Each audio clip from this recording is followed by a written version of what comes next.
Kevin on the Murder for you guys, and this is my reviewing. This is a film that I honestly didn't think I was going to be talking to you guys about, but if you guys remember, there was a film in 2015 that I reviewed, a little film called Creep. I watched that on Christmas Eve of all times. It was a great film to watch on Christmas Eve, but that was a very, demented, just very well done psychological thriller that I thought was going to be a standalone, but now here we are talking about the sequel, that of course being Creep 2.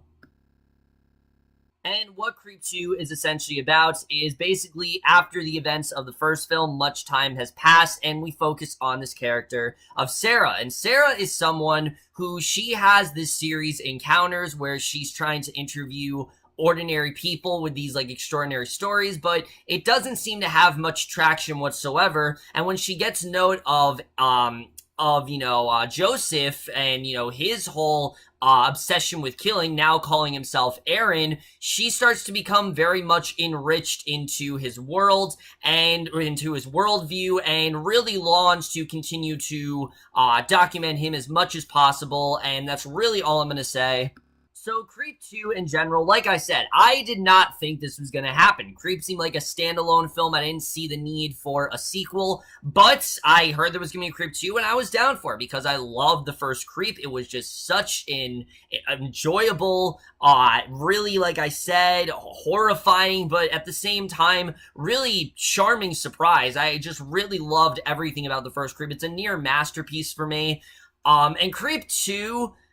Look, I'll say right off the bat, no, it's not as good as the first one. It's definitely not. And I don't think there's going to be, I know they're making a trilogy. I don't think there's going to be one that tops the first one. But Creep 2 does a very good job of being very close to the first one. It has a lot of similarities for the first Creep, but it also finds a way to be its own sort of film. And I'm going to get into it right now, starting off with the cast. And similar to the first film, there's not a lot of people to talk about here. There's really only 2 actors in this film. There's another one in very early on, but most of this film is only following 2 actors, just like the first one. And just like how the first one was carried very well by these 2 actors, this one is as well. And once again, Mark Duplass is phenomenal in this film. I think he's even better than he was in the first one here, because Aaron in this movie is very conflicted. He loves the idea of killing, but it's clear that this is starting to become a bore to him, and he's starting to sort of lose his passion. And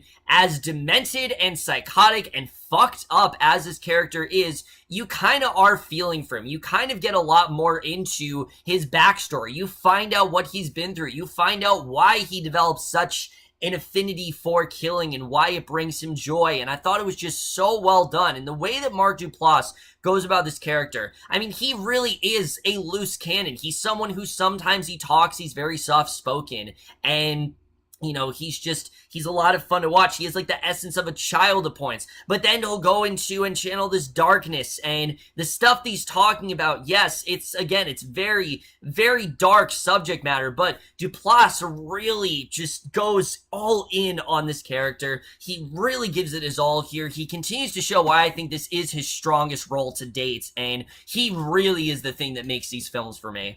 But similar to the first one, while Desiree Akhavan is not nearly as good as Mark Duplass, I do think that she is still just as strong as him in this role. In fact, I think she is better than Patrick Brice was in the first movie. Why? Because Sarah's a little bit different in this film. The first movie, Aaron, he scouted out Joseph, and he quickly realized what he was getting himself into, and he wanted to get away from it as much as possible. He wanted to turn away.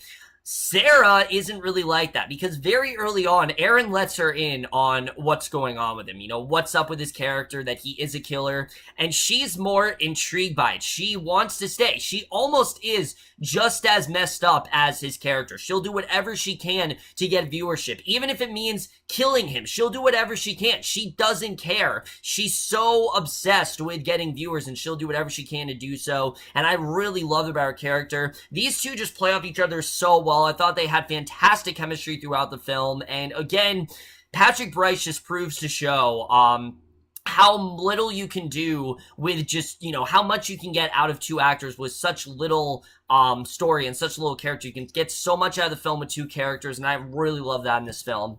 So now let's get to the directing and the writing, which once again, it is still written by Patrick Brice and Mark Duplass, and it's directed by Patrick Brice, and he still does a really great job directing this film. Now, I'm going to tell you guys right now, the tone of this film, it's a little bit different than the first one. This one's definitely more of a dark commentary, a dark comedy, but it also is a lot more dialogue driven, and it's a lot darker as well. It's just as much a comedy as is a horror. Those two elements really do go hand in hand here, because there are a lot of parts of this movie that are very enjoyable and fun. But there definitely are parts of this movie that are also very horrifying, and I thought those two elements honestly blended together very well here. I thought they really did work well, and I didn't think the tone ever was clashing at one point. I never really felt like the film was tonally unbalanced. It knew very well what it was, and I definitely really did enjoy that. And like I said, the writing, in my opinion, it's a little bit more taut here. Yes, the first one had a phenomenal screenplay, but this one, they did a really good job in not making this just a rehash, because Sarah, like I said, she's very different. This isn't, that this is so much that Sarah's the victim and he's like the killer in this film. It's more that he's the killer, and yes, he is very aware that he's a killer, and Sarah is more of sort of like his protege in a way, where she is intrigued by him. She wants to gather as many details as she can about him, and like I said, we get a lot more into Aaron's past, who he really is, what he's really been through, and all that stuff really did intrigue me. I love finding out more about this character. He's a very fascinating individual. He's been through a lot in his life. We realize really what's been happening to him, and a lot of what the first movie's about is very much explained here, and I definitely really did love that about this film. But I also really did like how much this movie really did take its time. Yes, it does get right into things. Very early on, Sarah gets a message from Aaron, and a lot of the film's just these two getting to know each other, but I found it very riveting. Sarah treats him way differently than, Aaron ever did. Sarah is a lot more straightforward. Sarah is a lot more opening. She doesn't really seem to have many limits, and I thought that was definitely really well done with her character. However, I will definitely say, as good as the film did present all this stuff, it does make me worried about Creep 3, because honestly, after this film, there's not much more of a mystery here. We know pretty much everything we know about Aaron. We know pretty much everything that he's been through. And now that we know that, I am kind of worried that Creep 3 isn't going to have much of a story to tell, because of the fact that we know everything about this character. We know we've got into his head. We know what he's really thinking in this film, and I don't really know where exactly we're going to go with Creep 3. And Sarah as a character, no, she doesn't have a lot of limits, like I said. I did think she was definitely a very interesting character. I thought she was a little bit more interesting than the first one. Not that, not that Aaron was bad. My main problem with the first one, really my only issue, is that I did feel he was just kind of your everyman. Sarah's really not like that. She really is a lot more fascinating, and I definitely really did like about her character. And I am hoping we get maybe a little more, I was hoping we could have a little bit more deeper in her character, but this one is very Aaron-centric, and I did think they handled that very well when it came to the screenplay. The only thing I didn't really love about Sarah's character is the documentary aspect. It does work here, because yes, she is filming an episode of Encounters. Really, my favorite aspect of this film, like I said, is just these two talking to each other, getting to know each other's worldviews. And Sarah, like I said, because she knows a lot more about Aaron, she knows him a lot better. She's able to get into his head more. She knows what scares him. She knows what sets him off. She knows what he likes, what he doesn't like, and I really did love that. I like that Sarah and Aaron were basically on the same page in this film. They were on each other's level, and I really like that. He's not really hiding anything from her here. She knows very well what he's thinking, and that's something I definitely really did enjoy about both of their characters throughout the film.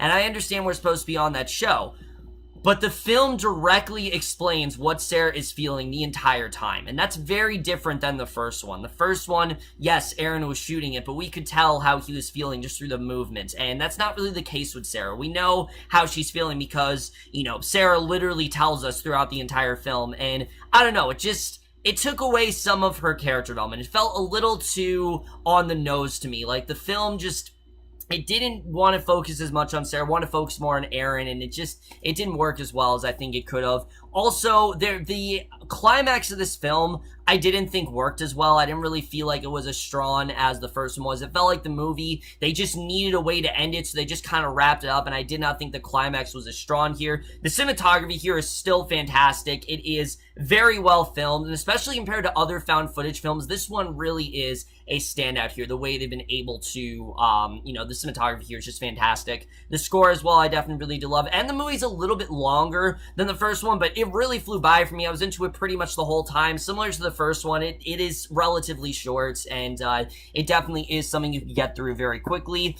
Like I said, the climax and things like that didn't really work out for me. I'm not entirely sure where Creep 3 is going to go. But as a whole, guys, I honestly really did enjoy Creep 2. I think it is a very well done sequel. It really does get us into the mindset of this killer very well. It's a lot more dialogue driven. It has a little bit of a different style than the first one. And it finds a way to reinvent itself. And I'm hoping that the third one can do that as well. I'm hoping that, the third one, they already said it's going to be the last one. I'm hoping that they can find a way to reinvent the series each and every film, because I think that's something that really is going to help this series. And if the series stays this consistent, this could go on to be one of the best horror trilogies we've had. If it stays as a trilogy, it definitely could be that, because I definitely am very optimistic, but I'm also interested in seeing really where they do take the third film overall. Creep 2, like I said, it's not as good as the first one, but it is definitely very damn close, and I'm overall going to give Creep 2 an A-.